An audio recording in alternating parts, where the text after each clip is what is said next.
Foi aprendendo que percebemos ser possível ensinar. O que nós vamos fazer hoje é uma coisa que alguns alunos nossos já têm experiência da disciplina Política e Problemática da Assistência, que a gente vai promover um círculo de cultura, tá? Nesse círculo de cultura nós vamos tratar hoje da doença infantil como uma patologia social e uma patologia orgânica, tá?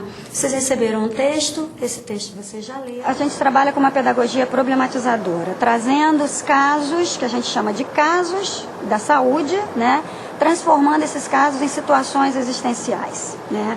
Então começa já a interface com o método, a pedagogia freiriana. E aí a gente chega para ela e diz, o que está acontecendo? Uma pergunta assim geral. E aí ela desaba. Ela tinha passado a noite na rua, porque ela tinha sido agredida em casa, e ela não tinha como voltar para casa, passou a noite na rua.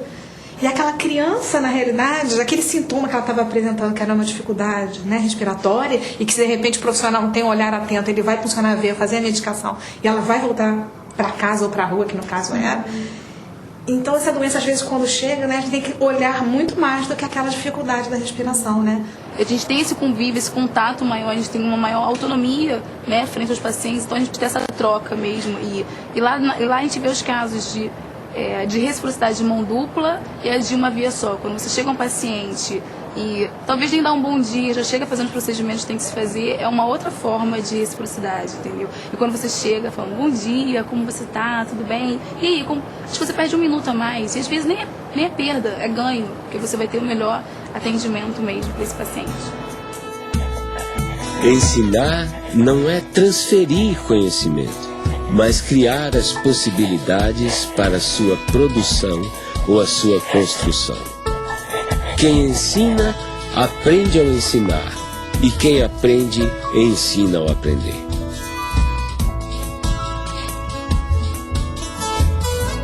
Pedagogia do Oprimido, que é um livro que já estava praticamente pronto em 68, mas que saiu publicado pela primeira vez em 70, e que é o principal livro do Paulo Freire, o mais importante. Há pouco tempo encontrei esse livro, Pedagogia do Oprimido, 15ª edição. E aí, quando abri o livro, me surpreendi com uma série de anotações do próprio Paulo Freire, do punho dele. Ou seja, é bom até avisar os leitores que a edição autorizada para ser lida mesmo é da 16ª em diante da Pedagogia do Oprimido, porque ele corrigiu o livro todo. Mas o que é mais interessante, isto contesta, é uma das provas do rigor do Paulo Freire com relação ao pensamento. Eu considero a obra de Paulo Freire, e ele também a considerava, eu ouvi depoimentos dele nesse sentido, não como uma obra do terceiro mundo. Ele disse, eu não quero escrever uma pedagogia exclusiva para o terceiro mundo, né? Eu acho que colocar Paulo Freire no terceiro mundo e sectarizá-lo no terceiro mundo significa não querer ver a opressão na sua totalidade que vem do primeiro mundo.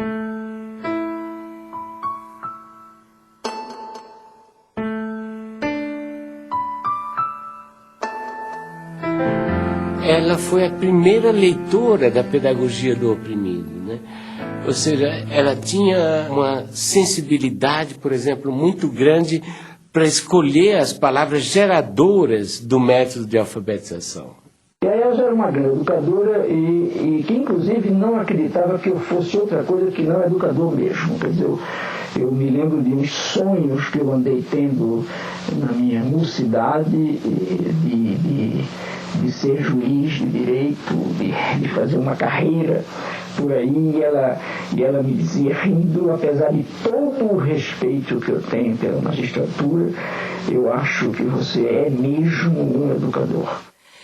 Porque era um diabo de um amor, rapaz, tão soberanamente amor, mas amor no sentido de desprendimento, amor no sentido de consciência do outro. Olha só que coisa, né?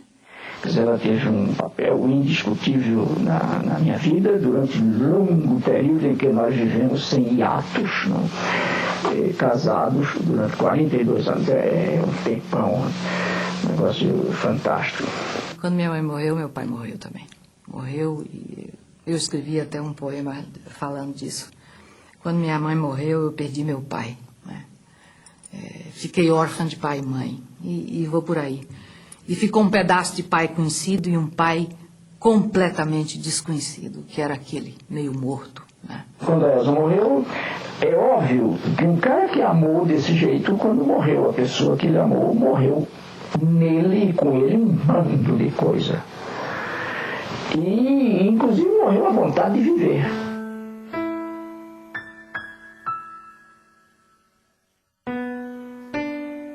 Eu encontrei um Paulo maduro, um homem seguro, um homem cortês, extremamente amoroso, criativo e que se oferecia a mim na plenitude das suas qualidades. Nós temos que educar para sermos seres mais. E o ser mais em Paulo é isso, é ser mais humanos, ter mais qualidade enquanto gente.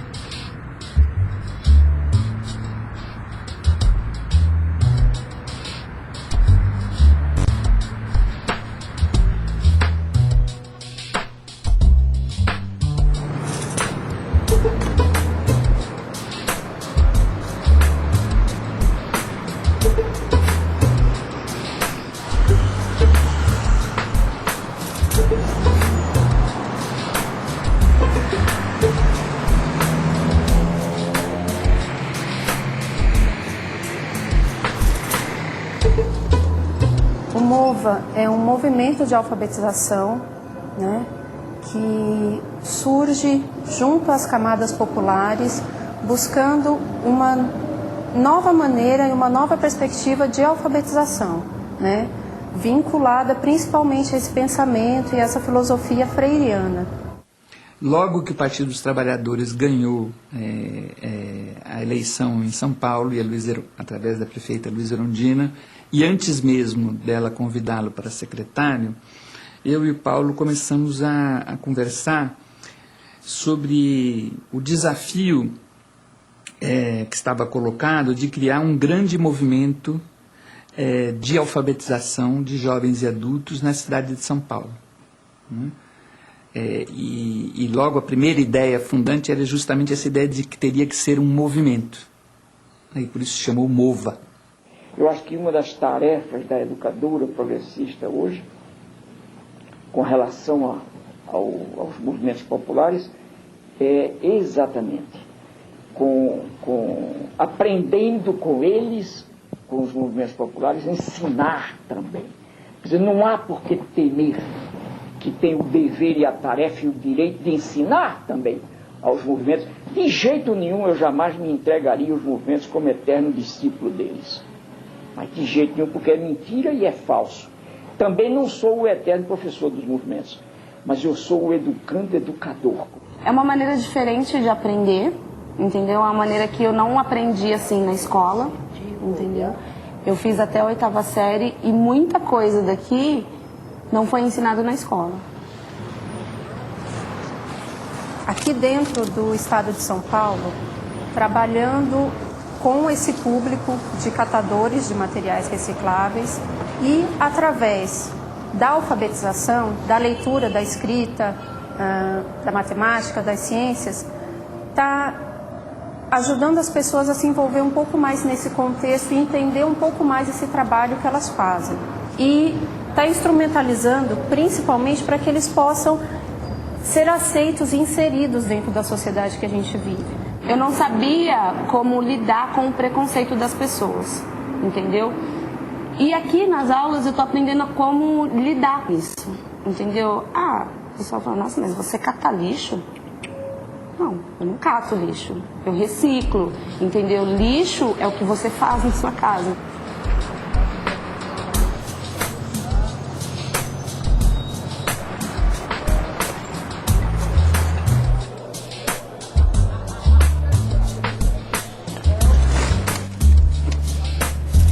Estou estou aprendendo mais a me comunicar mais com as pessoas, né, que é um pouquinho fechado e ficar mais extrovertido, né?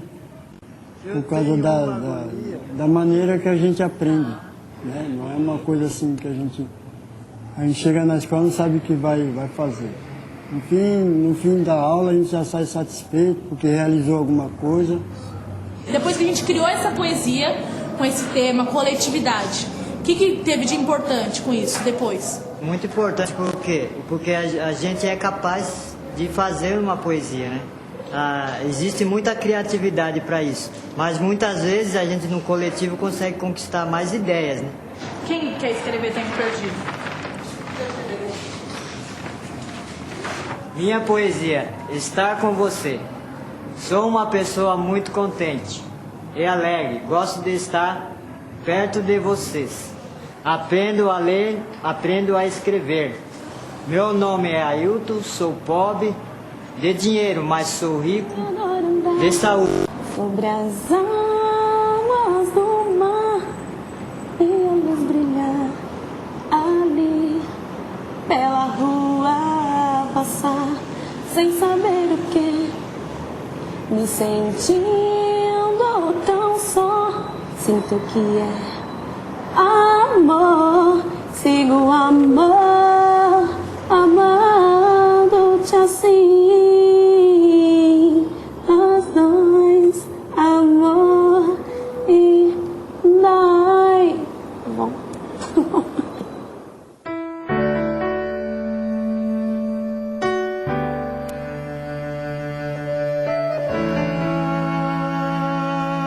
Eu acho que a gestão Paulo Freire à frente da secretaria marcou, né, para sempre a possibilidade, né, do desenvolvimento de uma educação pública, popular e democrática. Eu acho que houve uma preocupação, né, muito profunda com valorizar, né, a figura dos educadores e das educadoras da rede municipal. E aqui é preciso fazer um parênteses para dizer que eram considerados educadores e educadoras não só os professores, mas todas as pessoas que constituíam, né, o espaço da escola, a merendeira, o zelador, os funcionários, né? Eu sou um intelectual que não tem medo de ser amoroso. Eu amo as gentes e amo o mundo. E é porque amo as pessoas e amo o mundo que eu brigo para que a justiça social se implante antes da caridade.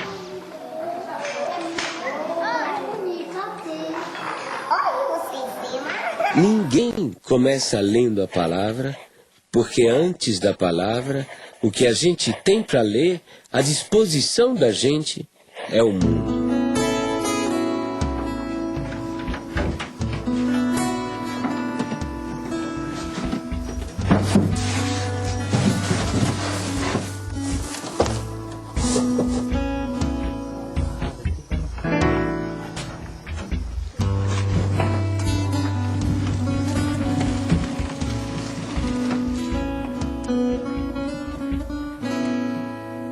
Se não tivesse esse curso aí, né, nós não aprendíamos mais a ler, não aprendia nada. Ia ficar pro resto da vida sem saber ler nada. Porque a pessoa que não sabe ler, praticamente ele é cego, né?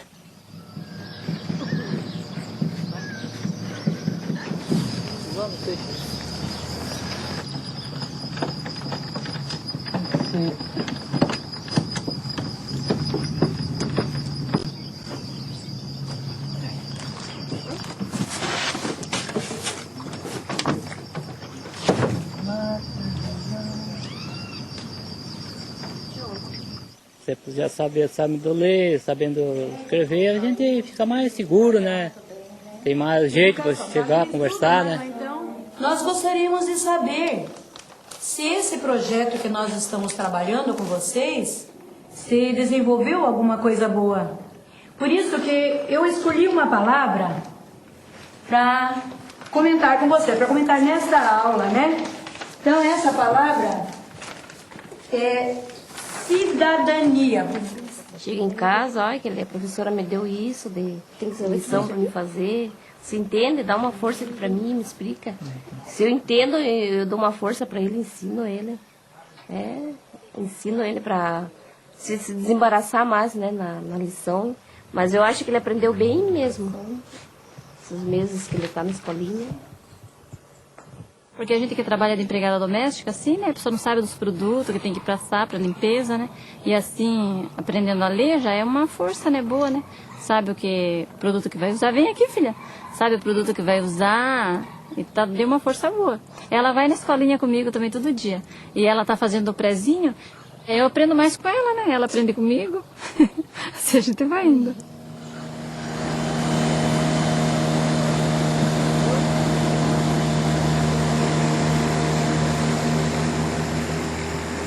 Quando eu comecei a dar aula para eles, eu pensei que eu não fosse conseguir, né? Eu pensei que eu não fosse conseguir devido à dificuldade deles, porque eles chegaram para mim cruz, né? Eu não sabiam nada.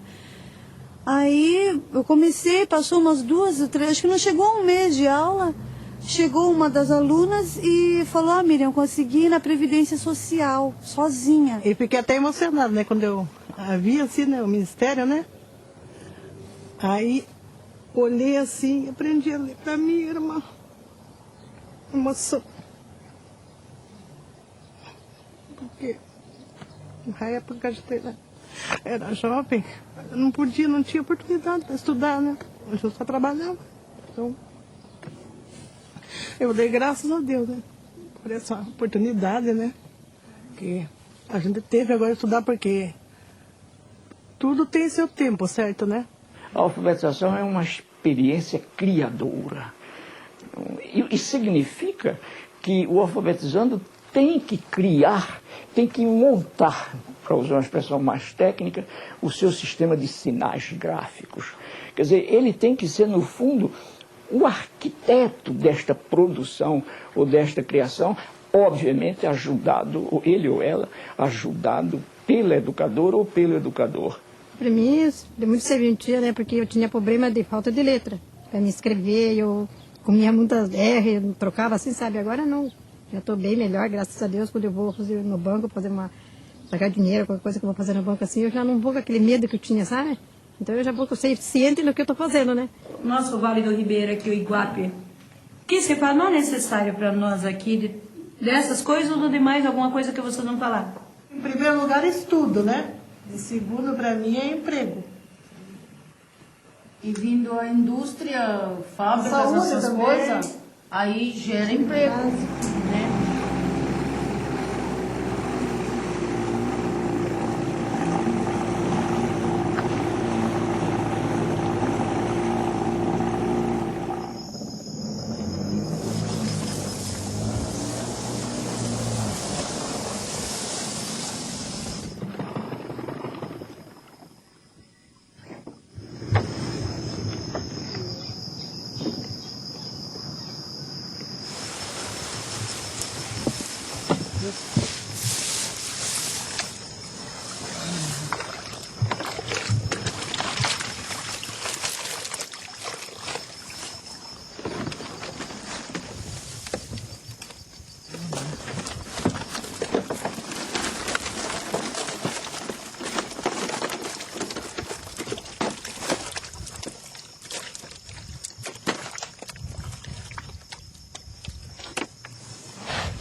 E outra pessoa aprendendo a ler e escrever pode pegar também pode arrumar um outro serviço melhor, né?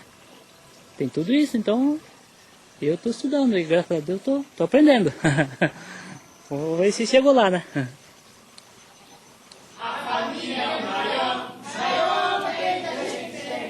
É feliz quem uma tem, ela tanto gosta de definir também.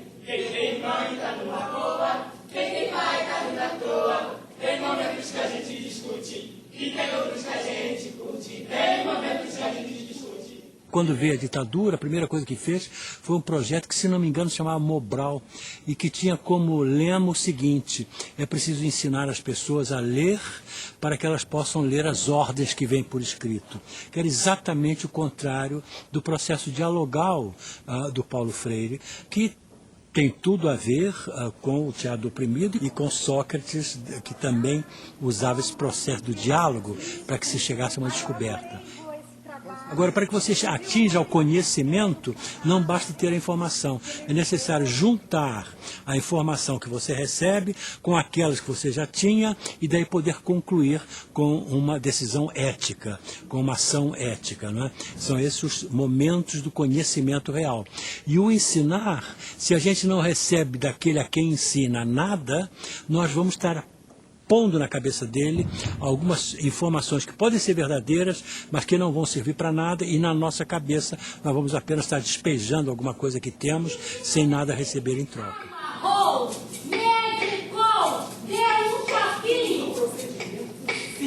Eu não tenho dúvida nenhuma de que eu não posso ser entendido fora de uma compreensão da ética em mim e da política em mim. Eu acho que nenhum educador, nenhum pensador da educação está afastado disso. Quer dizer, a educação, enquanto formação humana, é um esforço indiscutivelmente ético e estético. Quer dizer, não há como separar também a decência da boniteza. Entende? Quer dizer, a educação, enquanto busca de boniteza, necessariamente procura a decência também, a decência do ser.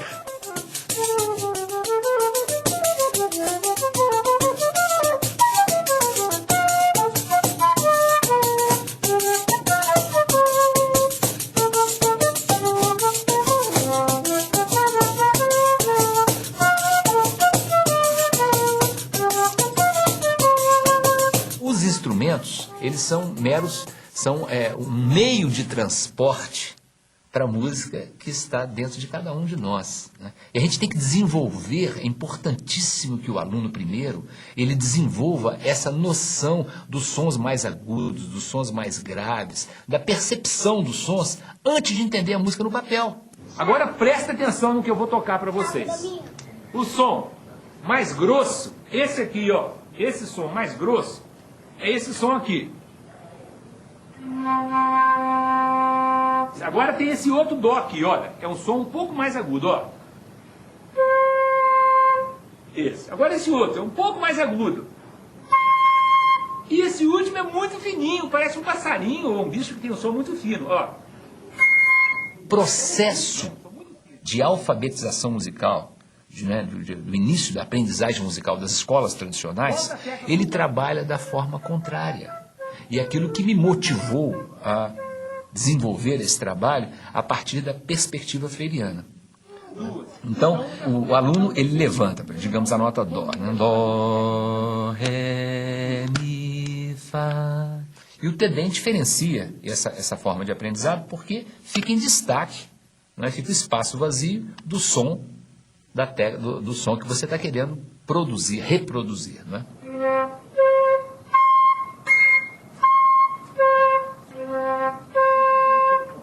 Qual foi? Isso, muito bem, os dois acertaram. A ecopedagogia é um capítulo da pedagogia do oprimido. Por quê? Se a gente considera a Terra como um ser vivo e em evolução, hoje essa Terra é um grande oprimido. Nós vivemos de forma insustentável. Nós temos tudo para destruir o planeta, não pelas bombas atômicas. Nós podemos destruir hoje o planeta pelo modo insustentável de vida que vivemos nesse planeta. Então, nós temos que refundar os princípios da pedagogia para que ensine as crianças, jovens e adultos a viverem de forma sustentável, a terem um estilo de vida sustentável. Então, eu creio que esse vai ser o grande tema do século XXI. E Paulo Freire é esse educador do século XXI, porque estava extremamente ligado a essa temática da sustentabilidade. Quer dizer, há pessoas que me consideram um sonhador, E eu sou um sonhador, mas não um sonhador maluco. Mas há pessoas que me consideram um idealista, mas um idealista perigoso. Entende? E para mim, não. Para mim, a esperança faz parte disso que a gente vem chamando natureza humana. Eu gostaria de ser lembrado como um sujeito que amou profundamente o mundo e as pessoas, os bichos, as árvores, as águas, a vida.